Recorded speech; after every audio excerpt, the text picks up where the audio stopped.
Today's video is brought to you by my Patreon page. For as little as $1 a month, you can make a pledge to me. That would be access to the majority of my Patreon only posts, and which are mostly poems and such. $5 a month will get you all of the tier 1 or the $1 a month rewards, as well as other rewards like just sort of random videos of various topics. Currently I've got 2 videos that are like a lyric video I made for some of my poems, and another one was just kind of a representation horror video that's pretty neat. I actually spent about 22 hours making that. I had a blast making it, but a lot of fun. Anyway, you want to check that out, it's on there. Currently don't have anything for my $25 a month tier. However, I've just got to put together, I've kind of got some, and hopefully I'll have that posted a day or two. It'll be the behind the scenes stuff for that horror representation video. The $50 a month is something I have an idea for, but it's several months down the road.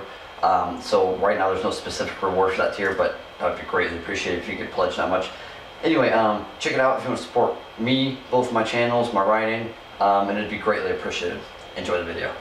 So what's up, guys? The other day I was playing Monster Hunters, and I came across this piece of armor called the Kestodon guards, and on it was obviously a kind of armor, but then it had a blade slash piece of armor that covered the hand, like right here.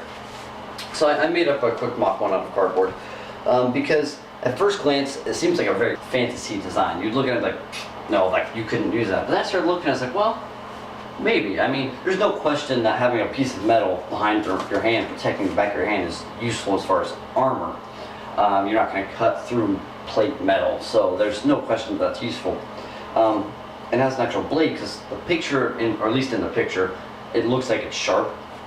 Having a blade like there, or right there, is certainly useful too, especially when fighting monsters like in the Monster Hunter universe. If something jumps on you and you lose your sword, you can sit there and just strike him, like almost kind of same as a unarmed technique. Just sit there and thrust at him over and over, striking him with this point, and instead of just hitting him with the hand, now you're actually doing quite a bit of damage because it's a pretty broad blade.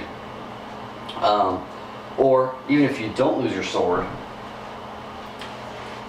if something gets on top of you and knocks you to the ground, you're not going to be able to get your blade all the way back in there. While in Monster Hunter's world they actually carry a blade back here on the small of their back, if you're knocked down, you may not necessarily be able to get behind your back to draw it and bring it around. So having this strap your arm or shorter blade would certainly be useful in that sense, and a sort of last ditch, last resort kind of thing, or just a much closer range weapon. But there's really 2 sides to see if this design is actually usable.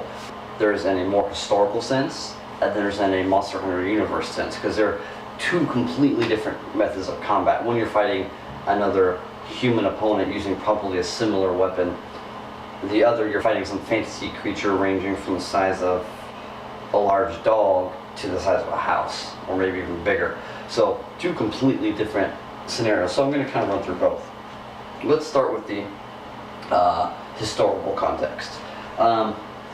There's a lot of different strikes you can use, and some of them might interfere with this. That was my biggest concern: would the sword interfere with the blade or piece of armor in the back of your hand?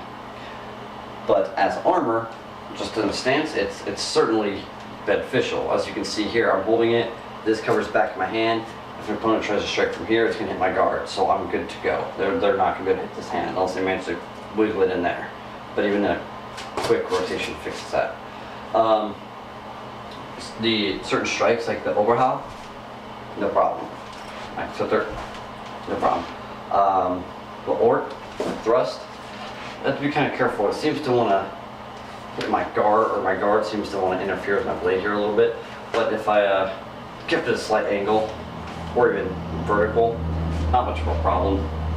So that would just, since that is possible to do by just rotating my sword slightly differently than I would be, I think you can manage that completely with just a little bit of practice. I don't think that's something that would be a deal breaker for this piece of armor slash weapon. But just take a little bit more training, or specific training, so that you're not doing some of the strikes quite the same. You have to do it a different way. However, when you get into the ox guard, is when it starts to interfere. Right now my guard here is actually scraping this blade quite a bit whenever I try to go into it. So, and it catches and scrapes. But let's choke out a little bit so it doesn't. And I go to do a strike, say, no, that's fine. It doesn't interfere too much. What I did notice is that as I came around, my knuckles tend to scrape it and actually push it back a little bit. And obviously if there's a metal plate, it wouldn't be able to do that. So that does interfere slightly as well. But so far everything that's interfered has been with the crossguard itself. So what if you didn't have a crossguard? And I think that'd be a little bit more acceptable. I mean, there's definitely historical swords that didn't have a crossguard at all. The katana probably be the most famous of those. So if you didn't have a crossguard, would it be usable? And I'm thinking, yeah, I think it could be, especially in the monster hunters sense, going onto that side of that aspect of this scenario. You're fighting monsters. You don't really need a crossguard. The crossguard is used to deflect opponents' weapons, and these creatures don't use weapons, at least not of a conventional sense. So, take a crossguard off, it might be a lot more practical. So I'll do that. So, I've taken the crossguard off. Now, I think I could do a lot more strikes without that. My grip's a little bit loose now, but I mean, I can still do obviously all the other strikes I mentioned. Might wanna. Actually, it looks like my blade is just scraping that at times if I'm not careful. But again, that might just require a slightly different training. You know, angle your blade slightly differently when you're doing strikes. No, it still seems to interfere quite a bit. It's touching the guard right now. Actually, I choke out more. It definitely touches the blade. Yeah, when I do that, it still bends back this blade on the back of my arm. So it looks like even without the guard, it interferes much less, but it still wants to touch the blade for basic strikes. But again, in the Monster Hunter universe, you may not be using a lot of those strikes. If you want to go to the game sense, with the longsword, there's essentially three different types of strikes. There's the way over the top, over the head one. Ooh. Yeah, that scrapes. It scrapes right there when I do it from blade on blade. But other than that, it's fine. Can't really seem to get away. Yeah, there's not really. I'd have to come back and do my strikes like this versus bringing it around town like they do in the game. The other one is kind of an uppercut. Oh yeah, that way interferes.